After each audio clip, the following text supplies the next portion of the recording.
Hello, bachcho. Let's say a given question. The question says, which of the following statement is are correct about the spectrum of hydrogen atom? Option A given that the ratio of longest wavelength to the shortest wavelength in Balmer series is 9/5. Option B given that there is an overlap between wavelength ranges of Balmer and Paschen series. Option C given that the wavelength of Lyman series are given by 1 plus 1 by m square lambda naught, where lambda naught is the shortest wavelength of Lyman series and m is an integer. Option D given that the wavelength ranges of Lyman and Balmer series do not overlap.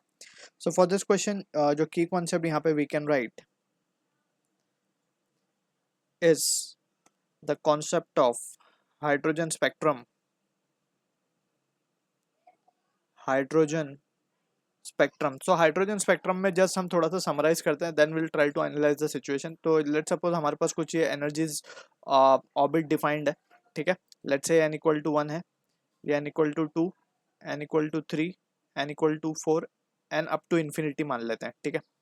अब यहाँ पे अगर हम देखें ध्यान से, अगर electron का ट्रांजिशन फर्स्ट ऑर्बिट पे हो रहा है तो ये जो सीरीज, ये जो पैटर्न फॉर्म हुआ है, ये जो स्पेक्ट्रम फॉर्म हुआ है, इसको हम बोलते हैं लाइमन सीरीज, ठीक है.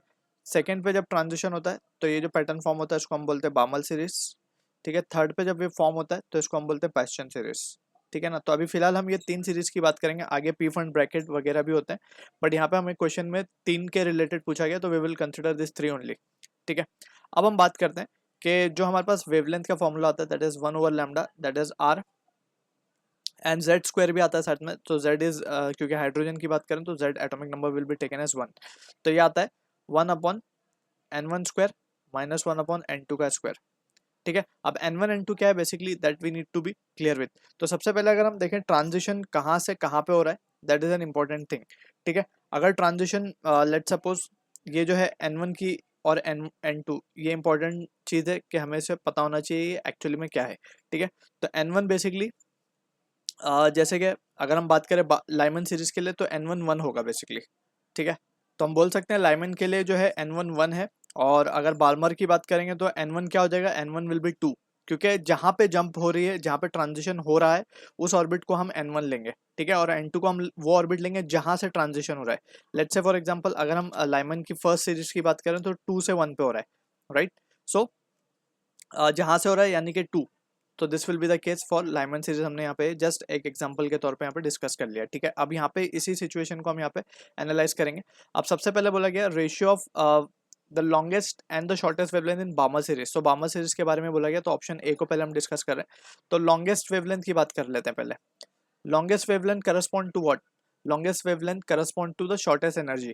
तो शॉर्टेस्ट लॉन्गेस्ट वेवलेंथ कहाँ से मिलेगा, बार्मर सीरीज की बात हो रही है, तो यानी कि ये ट्रांजिशन इस तरीके से हो, यानी कि n2 की वैल्यू 3 हो और n1 की वैल्यू कहाँ हो, n1 2 हो, ठीक है ना. तो this will be giving us the value of what, the longest wavelength, ठीक है ना. क्योंकि इसका एनर्जी बहुत मिनिमम एनर्जी है 3 से 2 पे, तो इसका वेवलेंथ जो है मैक्सिमम करस्पॉन्ड करेगा. तो this will be the value. अब यहाँ पे अगर हम देखें तो वैल्यू को क्या लिख सकते हैं, 1 ओवर लॉन्गेस्ट को हम लिख लेते हैं, एल से डिनोट कर लेते हैं, that will be equal to R. और यहाँ पे हम लिखेंगे n1 का स्क्वायर यानी कि 4 माइनस ऑफ यहाँ पे हम लिखेंगे 1 ओवर 9. तो इसको जब हम सिंप्लीफाई करेंगे तो ये वैल्यू क्या आ रही है हमारे पास, this is coming out to be 5/36 R. 5/36 R, clear है. तो यहाँ से ये वैल्यू आ जाएगी 36/5 आर, 36/5 आर, सिंपल, ठीक है. अब हम बात कर लेते हैं इसकी शॉर्टेस्ट वेवलेंथ की. तो शॉर्टेस्ट वेवलेंथ क्या होगा, शॉर्टेस्ट वेवलेंथ क्या होगा, shortest wavelength will be corresponding to the maximum energy. Maximum energy कब होगी, जब इन्फिनिटी से कोई जो इलेक्ट्रॉन है वो जंप करे सेकेंड ऑर्बिट पे, ठीक है ना. तो अब यहाँ पे n2 क्या हो जाएगा, n2 will be infinity, and n1 कहाँ पे जंप कर रहा है, since it is Balmer series, तो n1 2 हो जाएगा. तो यहाँ पे हम शॉर्टेस्ट वेवलेंथ के लिए अब डायरेक्टली सिमिलर फॉर्मेट में हम सॉल्व करेंगे. तो it will be just r into 1 upon n1 का स्क्वायर यानी कि 4, 1 ओवर इन्फिनिटी विल बी 0. तो ये सिंपली क्या आ जाएगा, r/4, ठीक है ना. तो यहाँ से अगर शॉर्टेस्ट वेवलेंथ की बात करें तो इट विल बी 4/r, ठीक है. शॉर्टेस्ट, लॉन्गेस्ट और शॉर्टेस्ट का अगर हम रेशियो ले लें तो ये वैल्यू कितनी आ जाएगी, it will be 36 and this value coming out to be 12. अगर हम इसको सॉल्व करें तो it will be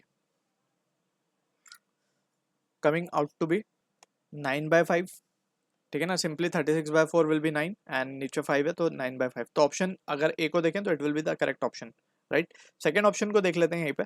there is an overlap between wavelength ranges of Balmer and Paschen series. तो यहाँ पे एक इंपॉर्टेंट पॉइंट और हम यहाँ पे याद रख सकते हैं। सबसे पहले तो हम इसको वेवलेंथ को चेक भी कर सकते हैं, ठीक है। वेवलेंथ रेंज बार्मर और पास्चन की बात हो रही है, ठीक है।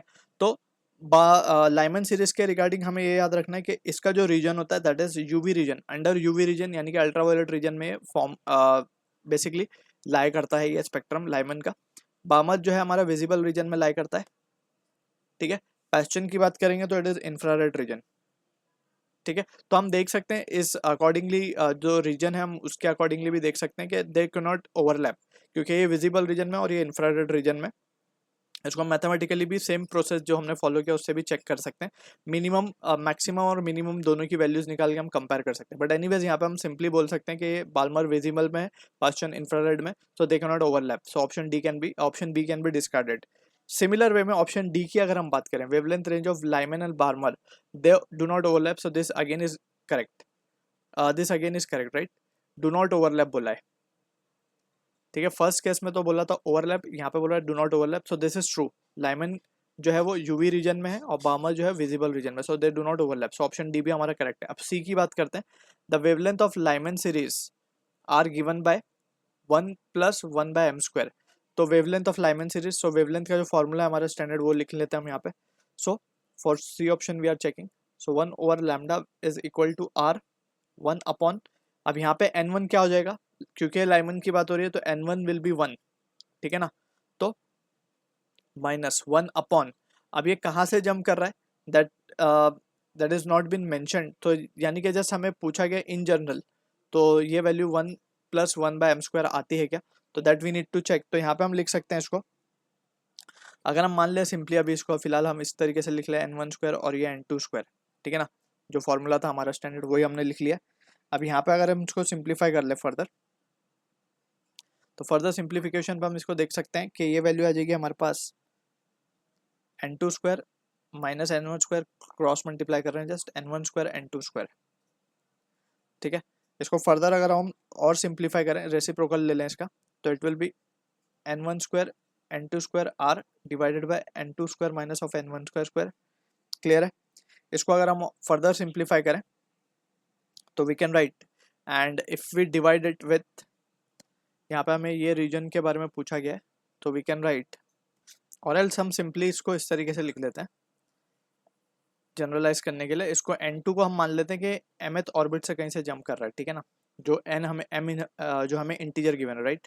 तो हम इसको लिख लेंगे 1/λ will be equal to r, और ये वैल्यू आएगी 1, and this will be the value we will be getting. अब यहाँ से हमें पता है कि शॉर्टेस्ट वेवलेंथ की अगर हम बात करें तो यहाँ पे हम साइड में निकाल लेते हैं। शॉर्टेस्ट वेवलेंथ अगर हम लाइमन सीरीज की बात करें तो it will B r into 1/1 minus of shortest wavelength correspond के वो इन्फिनिटी से 1 पे जंप करे इलेक्ट्रॉन, राइट। सो यहाँ से 1/λ will be equal to r। तो यहाँ से हम बोल सकते हैं कि लैम्डा क्या हो जाएगा, lambda will be 1/r। Clear है। तो सिंपली यहाँ से अगर हम देखें, और शॉर्टेस्ट वेवलेंथ हमें as per the option given lambda not बोला गया, तो हम r को क्या लिख सकते हैं 1/λ0, और इसको हम लिखेंगे यहाँ पे 1/n1² माइनस 1/m²। क्लियर है। एंड n1 तो हमारा 1 ही होगा बेसिकली, राइट। तो n1 1 हो जाएगा, तो it will be just simply this. And इसको हम देखें तो इसको रेसिप्रोकेट कर देंगे, तो it will be just λ0, and ये आ जाएगा नीचे 1 minus 1/m²। So this will be the value we are getting. अगर हम ऑप्शंस को देखें तो ऑप्शन के अकॉर्डिंग वी कैन सी कि this is not matching, right. Because हम देख भी सकते हैं कि यहाँ पे अगर हम बाइनोमियल एक्सपेंशन भी लगाएं तब भी 1/m जो है basically it is almost comparable to 1, ठीक है ना। तो यहाँ पे हम बोल सकते हैं कि this will be the value जो कि ऑप्शन सी से हमारी मैच नहीं कर रही। So A and D will be the correct answer for this. So I hope you understood the solution. All the best.